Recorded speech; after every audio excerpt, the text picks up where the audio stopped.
मेरे प्यारे बच्चों, आज हम लोग एक नया टॉपिक पढ़ रहे हैं जो परीक्षा के दृष्टिकोण से क्लास 12 के लिए बड़ा इंपॉर्टेंट है। समान प्रश्न है, समान अणुभार वाले एल्कोहल का क्वथनांक तथा गलनांक एल्केन, एल्किल हैलाइड तथा ईथर की अपेक्षा अधिक क्यों होता है। इनका यह कहना चाहता है कि एल्कोहल है, एल्किल हैलाइड है, ईथर है, एल्केन है, इन सब के इन चारों के अणुभार बराबर हों, चारों के अणुभार बराबर है, लेकिन क्वथनांक सबके अणुभार बराबर होने के बाद भी एल्कोहल का क्वथनांक और गलनांक ज्यादा क्यों होता है, जबकि अणुभार सबके क्या बराबर है। तो जवाब की अगर हम बात करें तो एल्कोहल में हाइड्रोजन बॉन्ड पाया जाता है, जबकि एल्केन, एल्किल हैलाइड और ईथर में हाइड्रोजन बॉन्ड नहीं होता। हम थोड़े हाइड्रोजन बॉन्ड बात कर रहे थे, हम हाइड्रोजन बॉन्ड की। हाइड्रोजन बॉन्ड क्या है, देखिए हाइड्रोजन बॉन्ड क्या है करके यहाँ हाइड्रोजन बॉन्ड हम दे रहे हैं। यहाँ एल्कोहल की बात करते हैं, ROOH।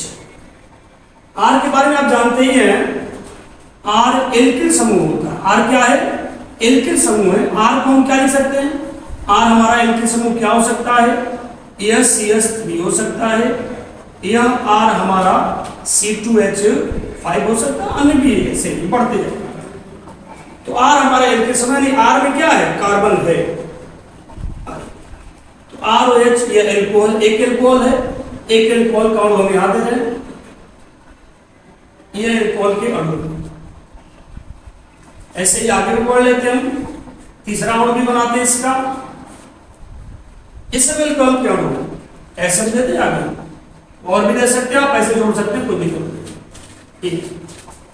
अब देखिएगा, यह हाइड्रोजन और ऑक्सीजन के बीच तो बॉन्ड है, लेकिन ऑक्सीजन की जो विद्युत ऋणात्मकता होती है वह हाइड्रोजन की अपेक्षा अधिक होती है। ध्यान देंगे हमारी बात को। ऑक्सीजन की विद्युत ऋणात्मकता यानी इलेक्ट्रॉन को ग्रहण करने की क्षमता, विद्युत ऋणात्मकता का मतलब क्या समझ रहे हैं, ऑक्सीजन को, ध्यान देंगे हमारी बात, ऑक्सीजन की विद्युत ऋणात्मकता अधिक है हाइड्रोजन की अपेक्षा। तो विद्युत ऋणात्मकता क्या है, इलेक्ट्रॉन को ग्रहण करने की क्षमता, खींचने की क्षमता। तो ऑक्सीजन इलेक्ट्रॉन को खींच रहा है, इसलिए इस पर आंशिक माइनस आ जाता है और हाइड्रोजन पर आंशिक प्लस आ जाता है। यह आंशिक का चिन्ह, आंशिक प्लस, आंशिक माइनस। यही बात यहां भी होगी, ऑक्सीजन पर आंशिक माइनस आएगा और इस पर आंशिक प्लस, क्योंकि जो खींच रहा है इलेक्ट्रॉन को अपनी तरफ उस पर माइनस आएगा और जिसकी तरफ से खींचा जा रहा है, जिससे दूर हो रहा है, उस पर प्लस आएगा। ऐसे यहां भी हम बात करेंगे, यहां भी यह आंशिक माइनस और यहां आंशिक प्लस, यहां भी वही बात होगी।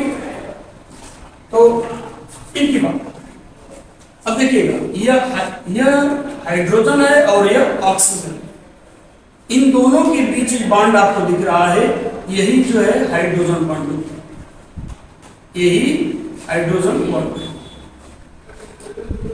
यह हाइड्रोजन बॉन्ड है जो ऑक्सीजन आंशिक प्लस, हाइड्रोजन आंशिक प्लस और ऑक्सीजन आंशिक माइनस के बीच में बन रहा है। वही चीज आगे भी बढ़ेगी, हाइड्रोजन आंशिक प्लस और ऑक्सीजन आंशिक माइनस, इनके बीच जो बॉन्ड, यही जो है यह हाइड्रोजन बॉन्ड कहलाता है। यह हाइड्रोजन बॉन्ड तो कह रहा है कि एल्कोहल के बीच हाइड्रोजन बॉन्ड पाए जाते हैं, इसलिए इस बॉन्ड को तोड़ने के लिए अधिक ऊष्मा की आवश्यकता पड़ती है, अधिक ऊष्मा की जरूरत पड़ती है। इसलिए एल्कोहल का क्वथनांक और गलनांक अधिक होगा, जबकि जो एल्केन है, एल्किल है, एल्किल हैलाइड है, ईथर है, इनमें हाइड्रोजन बॉन्ड नहीं होता। इसके कारण ये आसानी से द्रवित हो जाते हैं, द्रव में बदल जाते हैं तथा इनके क्वथनांक बदल जाते हैं, इसलिए इनके क्वथनांक क्या है, एल्कोहल की अपेक्षा कम होते हैं। फिर से एक बार पूरी बात को रिपीट करते हैं, थोड़ा ध्यान दीजिए। करा कि एल्कोहल है, एल्केन है, एल्किल हैलाइड है और ईथर है, ये चारों हैं। चारों के अनुभार कैसे हैं, समान है। लेकिन समान अनुभार होने के बाद भी एल्कोहल का जो क्वथनांक गलनांक होता है इनकी अपेक्षा अधिक होता है। कारण क्या है कि एल्कोहल के अणुओं के मध्य हाइड्रोजन बंध पाया जाता है, जो एल्कोहल के अणुओं को बांधे रखता है। इस बंध को तोड़ने के लिए, इस हाइड्रोजन बॉन्ड को तोड़ने के लिए, क्या वाष्पित करने के लिए अधिक ऊष्मा की आवश्यकता होती है। ऊष्मा की आवश्यकता बता दिया। तो अणुभार जब समान है, यह निश्चित नहीं है तो ऊष्मा भी यहाँ निश्चित नहीं करेंगे आप, तो अधिक ऊष्मा की आवश्यकता होती है। जबकि एल्केन, एल्किल हैलाइड और ईथर में हाइड्रोजन बॉन्ड नहीं होता है। तो जब हाइड्रोजन बॉन्ड ही नहीं होगा तो इनको तोड़ने के लिए अधिक ऊष्मा की जरूरत नहीं पड़ेगी, इसलिए आसानी से द्रवित हो जाते हैं। तथा इनके जो बात हम कर रहे हैं एल्केन की, एल्किल हैलाइड की, ईथर के, इनके गलनांक और क्वथनांक क्या होते हैं, कम होते हैं। किसकी अपेक्षा, एल्कोहल की अपेक्षा। क्यों? क्योंकि एल्कोहल में हाइड्रोजन बॉन्ड है और इनमें हाइड्रोजन बॉन्ड नहीं है। तो उम्मीद करते हैं बात आपको समझ में आ रही होगी। स्क्रीनशॉट ले लें।